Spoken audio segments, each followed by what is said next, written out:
Meditasi dipimpin Biku Sanggar. Ya, duduk yang rileks, duduk yang menyenangkan, yang rileks. Kiranya ditenangkan, tidak ada kesal, tidak ada jengkel. Dengan pikiran yang tenang, badan yang rileks, kita mengisi diri kita dengan pikiran-pikiran baik. Setelah itu kita memancarkan pikiran-pikiran baik kepada semua makhluk. Untuk itu ulangilah kalimat-kalimat yang akan saya ucapkan. Ulangi dalam hati masing-masing, ulangi dalam diri masing-masing kalimat-kalimat yang akan saya ucapkan. Semoga saya berbahagia. Sanak keluarga saya yang ada di sini, sanak keluarga saya yang berada dimanapun, semoga mereka semuanya berbahagia. Kawan-kawan saya yang ada di sini, kawan-kawan saya yang berada dimanapun, semoga mereka semuanya berbahagia.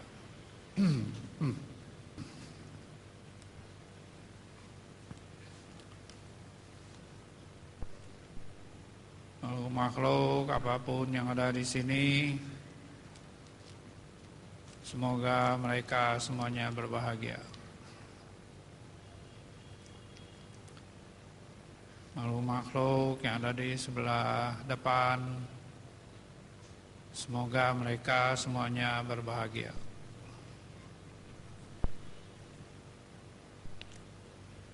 Makhluk yang ada di sebelah kanan, semoga mereka semuanya berbahagia.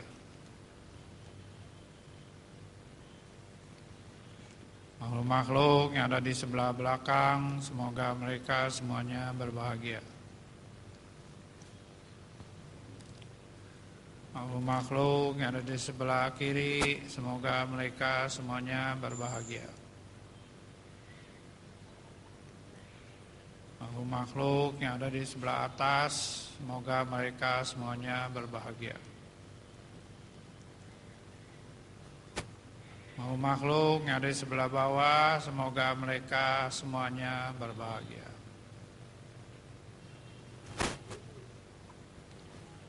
Semoga semua makhluk berbahagia.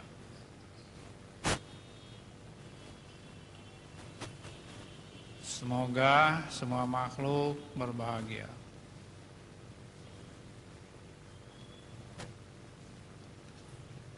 Semoga semua makhluk berbahagia.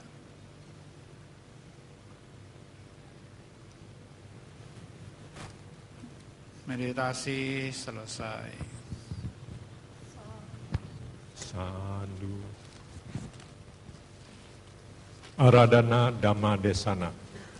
Brahma Caloka Dipati Sahampati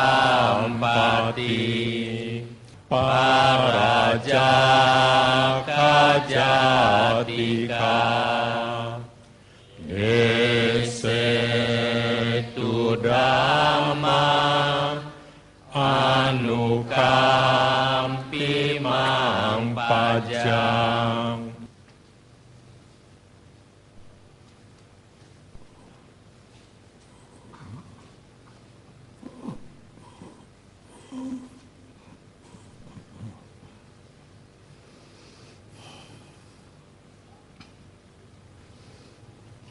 Namo tassa bhagavato arahato samma sambuddhassa. Namo tassa bhagavato arahato samma sambuddhassa. Namo tassa bhagavato arahato sama sambuddhassa. Nak paresang wilomani, nak paresang kata kathang. Ibu, bapak dan saudara, sama seperti yang dialami para biku Sangga Theravada Indonesia 36 tahun yang lalu. Sangga Theravada Indonesia didirikan di Wihara Tanah Putih. 36 tahun yang lalu para biku mungkin hanya 7 atau 8. Kami tidak mempunyai tempat berteduh yang diatur oleh Sangga sendiri di Jakarta ini. 36 tahun yang lalu kami tinggal di Kelenteng, di Petojo, WIY, kelentengnya Suhu Acong. Para biku diberi tumpangan di rumah-rumah umat, berkelana, tidak mempunyai tempat untuk menetap. Kalau 36 tahun yang lalu orang mendengar nama Biku Theravada Indonesia, orang ini bisa mencibirkan muka. Apa itu Biku Theravada Indonesia?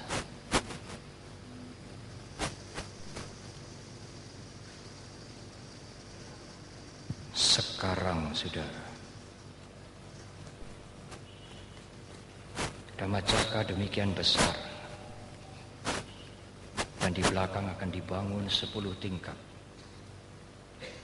Bukan mercusuar tetapi kebutuhan. Ada wihara di Mbojong, Sadapala, ada wihara Ratanagraha, ada wihara Dharma Ratna yang bertingkat. Di Jambi yang megah,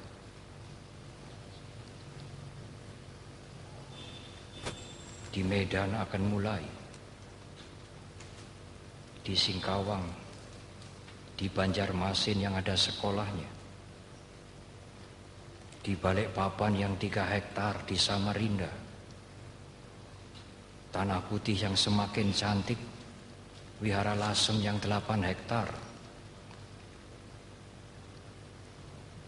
juga Wihara Mendut, wihara di Balerejo, Bodigiri yang 1 bukit, wihara di Malang, Dhamadipa Arama yang semakin luas, di ujung pandang, di Bali, di Lombok. Tidak pernah kita bayangkan 36 tahun yang lalu, saudara, waktu kita tidak mempunyai tempat yang tetap.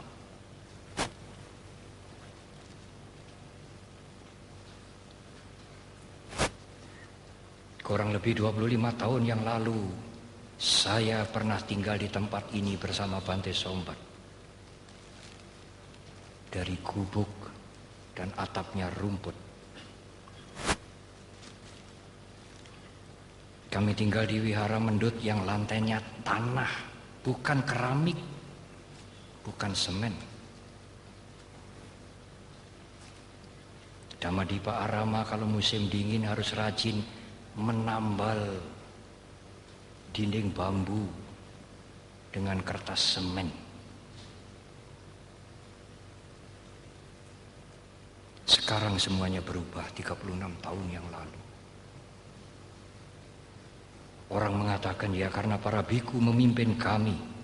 Benar, saudara, tetapi kalau tidak ada umat, apa yang bisa dilakukan oleh para biku? Ada umat, ada biku, ada umat. Tetapi juga ada faktor ketiga. Kalau Sangga Theravada Indonesia menjadi seperti sekarang,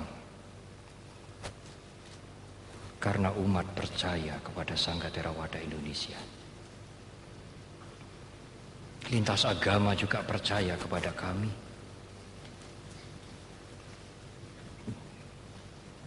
Para biku Sangga Theravada Indonesia harus berperilaku yang pantas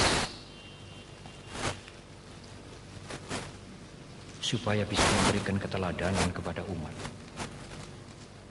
Tetapi saudara, jangan salah mengerti. Para biku berperilaku pantas bukan semata-mata supaya dipercayai umat, bukan. Para biku berperilaku pantas bukan karena takut ditinggalkan umat, bukan saudara. Para biku berperilaku pantas menjaga sila karena menjaga sila itu merupakan latihan untuk mencapai kebebasan. Bukan semata-mata untuk merebut hatinya umat.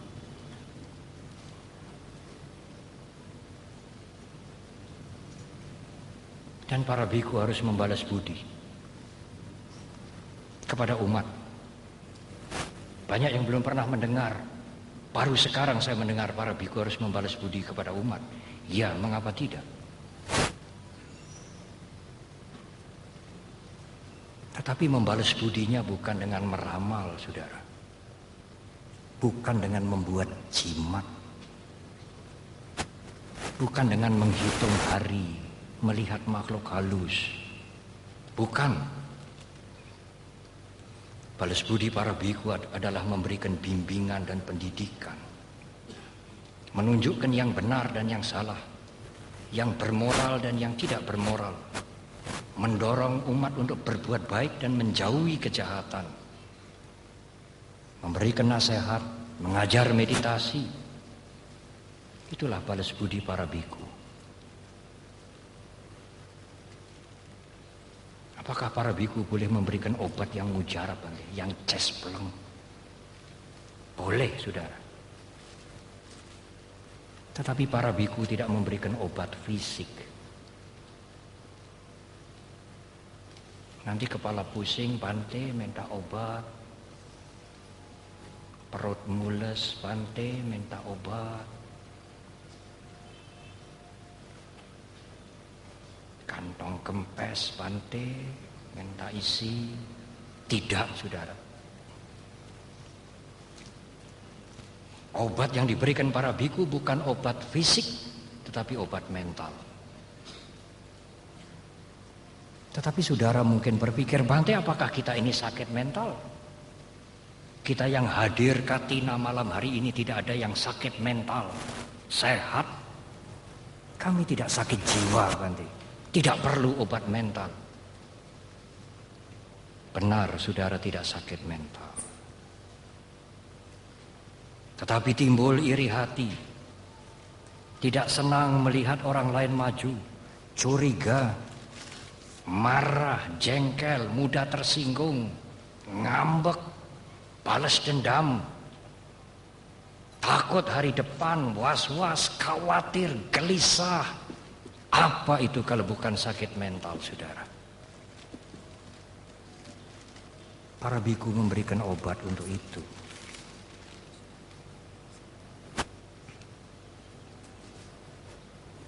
Semua biku harus membalas budi. Ya, biku yang sudah tua, yang senior, biku yang baru. Kalau mereka mendengarkan dhamma, dengarkan, saudara.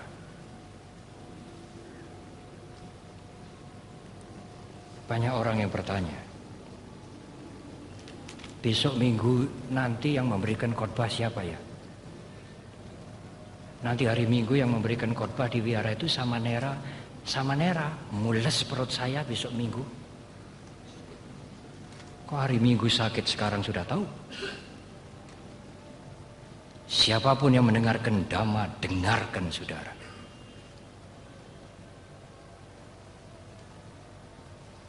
Di Borobudur ada relief seorang pangeran bernama Sudana. Dia berguru untuk mencapai pencerahan. Mendatangi 55 guru. Dan guru itu disebut Kalyana Mitra, sahabat sejati. Siapa gurunya? Dari maha guru para biku sampai anak-anak. Seorang pangeran juga berguru kepada anak-anak. Tetapi kalau saudara mendengarkan khotbah biku-biku yang masih muda, tidak mau. Dengarkan saudara. Mungkin persoalan ini sudah ada di zaman Borobudur 1300 tahun yang lalu, sehingga nenek moyang kita memilih relief Sudana dipahat di Borobudur untuk mengajar kepada kita. Pangeran Sudana juga berguru kepada 55 orang, termasuk anak-anak. Kepada anak-anak dia mendengar, dia belajar. Katina adalah berdana kepada sangga, saudara, tidak kepada pribadi para biku. Kami yang hadir hanya mewakili sangga. Dana yang saudara persembahkan bukan hanya untuk kami yang hadir. Saudara berdana di sini, di BSD, saudara berdana di Jurumudi, di Semarang, di Wihara Mendut, saudara berdana di Banjarmasin sama. Saudara berdana yang di depan wihara atau mungkin yang di Dharmasala nanti sama. Dana itu akan dikumpulkan dan digunakan oleh sangga untuk kepentingan pendidikan. Apa yang dibutuhkan para biku toh saudara? Hanya sedikit. Makan sehari hanya 2 kali, kadang-kadang sekali. Jubah hanya 1 setel, 2 setel. Kalau 2 setel, yang 1 setel milik bersama, yang miliknya sendiri hanya 1 setel, 3 lembar. Jarum benang, pisau cukur, tidak lebih. Semuanya ini milik sangga. Tiap tahun Sangga Theravada Indonesia mengeluarkan kira-kira 600 juta untuk membantu wihara di desa-desa yang kalau gentengnya pecah, mengganti saja tidak mampu. Untuk transportasi, untuk pendidikan, untuk membantu korban-korban bencana alam. Permohonan setiap tahun kepada sangga untuk minta bantuan untuk wihara banyak sekali, saudara. Aneh memang. Mereka minta kepada sangga, bukan mereka memberi kepada sangga. Dan sangga kemudian menyeleksi mana yang perlu dibantu lebih dulu. 600 juta setiap tahun Sangga Theravada Indonesia membantu. Saya menjelaskan transparansi ini supaya saudara tidak bertanya-tanya tetapi tidak berani bertanya. Untuk apa dana yang dikumpulkan Sangga Theravada Indonesia itu? Untuk saudara, untuk dhamma, untuk masyarakat. Katina dana adalah berdana kepada sangga, bukan berdana kepada pribadi para biku. Berdana memang bertingkat-tingkat. Hari ini saya mendengar Nidhi Kanda Sutta dibacakan sangat baik. Terjemahannya juga bagus, sempurna.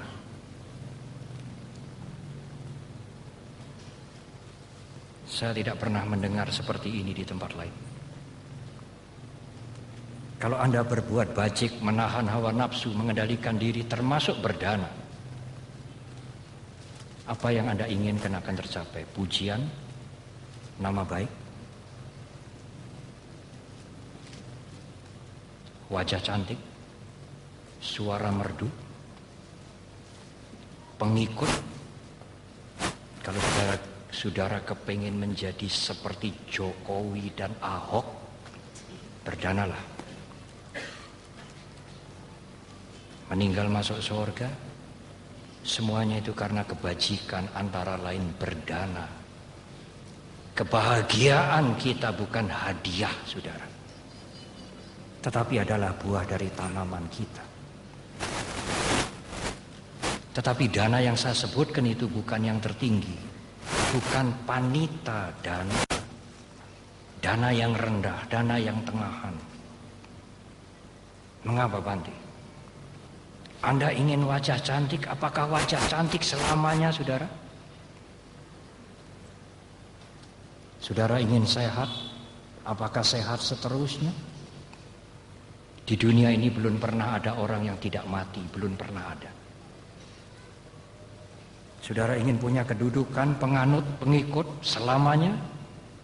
Tidak. Sebentar, saudara. Saudara harus melepaskan itu. Melepaskan usia muda, melepaskan sehat, melepaskan kedudukan. Setelah kematian, sesaat pada waktu kematian, saudara harus melepaskan semuanya. Dan kematian datang setiap saat. Sudahkah saudara siap? Sudahkah saudara melatih untuk melepaskan? Tidak hanya kematian. Sepanjang hidup ini saudara juga dituntut melepaskan. Anak-anak sekolah keluar kota, apakah saudara mau menggondeli? Harus dilepaskan. Anak-anak punya pasangan yang tidak cocok dengan selera orang tuanya harus melepaskan. Kendaraannya rusak, ditabrak, harus dilepaskan. Bagaimana kalau saudara tidak pernah belajar melepaskan? Hanya mencari. Alangkah sengsaranya orang yang tidak pernah belajar melepaskan. Kalau hukum alam menuntut kita untuk melepaskan, orang yang paling sengsara, orang yang tidak bisa melepas. Oleh karena itu berdana yang paling tinggi adalah memberi untuk latihan melepaskan. Orang kalau bisa melepaskan hatinya tentram, saudara, meskipun hanya sedikit. Tapi kalau orang mencari mendapatkan, puasnya kemudian ingin cari lagi. Tidak puas-puas. Kalau orang memberi untuk melepaskan, meskipun sedikit, dia bisa memberi, dia sangat bahagia. Kebahagiaan memberi jauh lebih besar daripada kebahagiaan mendapatkan. Tetapi saudara, ada yang lebih tinggi dari berdana. Menurut Dakina Wibangga Sutta, berdana yang paling tinggi adalah kepada Sangha, syukur dipimpin Sang Buddha sendiri. Berdana kepada Arahat masih kalah dibandingkan nilainya dengan berdana kepada Sangha yang dipimpin Sang Buddha. Tetapi ada yang lebih tinggi. Apa Bante yang lebih tinggi? Menjalani sila, mempunyai moral etik.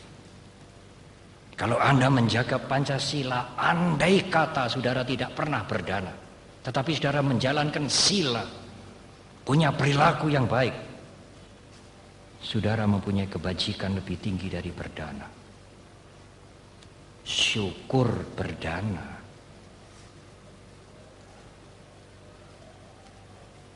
Sekarang tiap hari kita membaca kekerasan, tawuran, nyolong, korupsi. Siapa yang bertanggung jawab, saudara? Kalau orang-orang tua suka demo lalu merusak, anak-anak akan meniru. Yang demo juga tidak diberi sanksi. Apalagi guru di sekolah hanya mengajarkan ilmu, tidak memberikan cinta kasih. Orang tua di rumah tidak memberikan cinta kasih, anaknya diserahkan sekolah yang bertarif internasional, bukan bertaraf internasional. Bagaimana anak-anak tidak tawuran? Siapa yang memberikan cinta kasih kepada anak-anak kita? Ini persoalan serius, saudara. Tahun yang lalu, mungkin Waisak tahun ini, saya mengatakan, saya membaca, mendengar sendiri. Di Indonesia setiap hari yang meninggal karena narkoba 40 orang. Seminggu yang lalu saya mendengar sendiri dari Pak Beni Mamoto. Sekarang rata-rata setiap hari orang Indonesia yang meninggal karena narkoba 50 orang, saudara. Tiap hari. Setahun lebih dari 15.000 orang. Apakah tidak ngeri?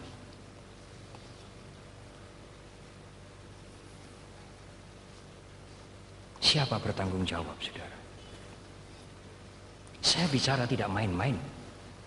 Kalau tidak bicara sekarang malam ini, kapan kami para biku memberikan nasihat kepada saudara? Tidak bisa hanya mengandalkan regulasi, membuat undang-undang, keadilan ditegakkan, pengadilan harus, tidak bisa memperbaiki masyarakat ini hanya karena itu. Harus ada komitmen pada diri kita. Tekad untuk mengendalikan diri dari perbuatan yang buruk. Anda masing-masing termasuk saya harus bertekad menjaga etika. Baru masyarakat ini menjadi lebih baik. Tidak bisa mengandalkan pada undang-undang dan pengadilan. Dulu kalau anak nakal ditegur orang tua, dia menyadari diri. Kalau bawahan ditegur atasan, dia insyaf. Kalau orang mencuri, korupsi, dihukum supaya kapok, dia tidak berani lagi. Sekarang lain. Saya mencuri dihukum, awas. Saya akan cari cara yang lebih canggih supaya tidak ketangkep. Kalau sekarang ketangkep, cari cara yang lebih canggih supaya tidak ketangkep. Bagaimana akan terjadi perbaikan kalau niatnya seperti itu? Bukan ingin memperbaiki diri, ingin cari cara yang lebih canggih untuk berbuat buruk. Saya mohon meskipun umat Buddha sedikit, umat Buddha harus mengatakan saya tidak seperti itu. Kita sendiri, kita mulai dulu dari diri kita sendiri. Jangan menuntut orang lain. Anda menginginkan orang lain disiplin, anak-anak disiplin. Tapi apakah saudara sudah disiplin sendiri? Kalau orang tua tidak mendisiplin dirinya sendiri, bagaimana anak-anak diminta disiplin? Tidak masuk akal. Kalau pimpinan tidak disiplin, bagaimana anak buah disuruh disiplin? Tidak mungkin. Mari kita memperbaiki diri kita dulu. Atanang rakanto parang rakanto atanang rakanti. Kalau Anda menjaga diri Anda tidak berbuat buruk, otomatis Anda menjaga orang lain. Orang lain tidak dirugikan karena Anda tidak berbuat buruk. Bagaimana Bante menjaga anak saya, menjaga keluarga saya supaya tidak hancur? Kalau Anda ingin menjaga keluarga saudara, parang rakanto atanang rakanti. Kalau Anda ingin menjaga orang lain, menjagai orang lain, caranya jagailah diri Anda dulu sendiri. Kalau Anda menjaga diri Anda tidak merugikan orang lain. Anda tidak merugikan keluarga Anda.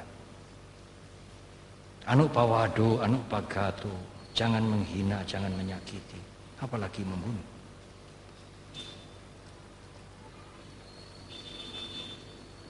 Ya Bante, tetapi kan kami ini orang awam, bukan biku. Kami kan masih butuh duit. Jelas saja kalimatnya, kami kan masih butuh duit, Bante, bukan biku. Apakah tidak boleh? Boleh, saudara. Anda boleh terima duit, tetapi apa Bante? Terimalah duit, uang, setara dengan apa yang Anda lakukan. Apakah Anda memberikan jasa, pegawai, wartawan, karyawan, guru? Apakah Anda pedagang? Berikan jasa, menjual barang yang setara untuk mendapatkan uang. Jangan masuk kantor baca koran. Semua koran sampai iklan-iklan itu dibaca semua. Lalu SMS, BB, ngerumpi pulang. Dia berpikir, kalau bisa ya bekerjanya ringan, gajinya besar. Tidak bermoral, saudara. Kalau bisa ya kerjanya ringan, Bante, tapi gajinya gede. Apakah pegawai seperti ini bermoral? Tidak. Apalagi tidak bekerja dapat duit, Bante. Bagus. Hebat buruknya, saudara. Luar biasa buruknya.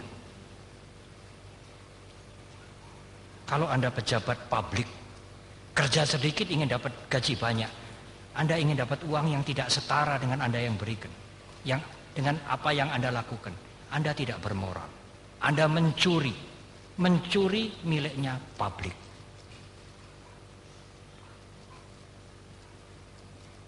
Ada guru, dia mengajar tidak peduli yang diajar ngerti atau tidak ngerti. Pokoknya saya ngajar, udah. Waktu ujian, dosen-dosen, guru-guru tidak mau menunggu ujian, diserahkan ke pegawai. Kemudian selesai ujian, hasilnya dikumpulkan, diberikan ke dosen ini. Dosen ini mengatakan, tidak usah hasilnya berikan kepada saya sudah tahu nilainya mereka masing-masing. Hasil ujian belum diperiksa, dia mengatakan, saya sudah tahu nilainya masing-masing. Orang ini tanya, lalu Pak nilainya bagaimana? Yang cantik-cantik, bagus. Apakah dosen ini bermoral, saudara? Dia seorang umat Buddha. Orang lapor kepada kami. Bagaimana anak didiknya? Apalagi kalau dia menjadi pemimpin. Oleh karena itu, semuanya termasuk saya, mari kita komit, bertekad untuk diri sendiri. Aku akan memperbaiki diriku dulu, sambil mengajak keluarga dan orang lain menjadi baik. Tidak ada pilihan lain. Saya akan mengakhiri uraian ini dengan satu hal yang agak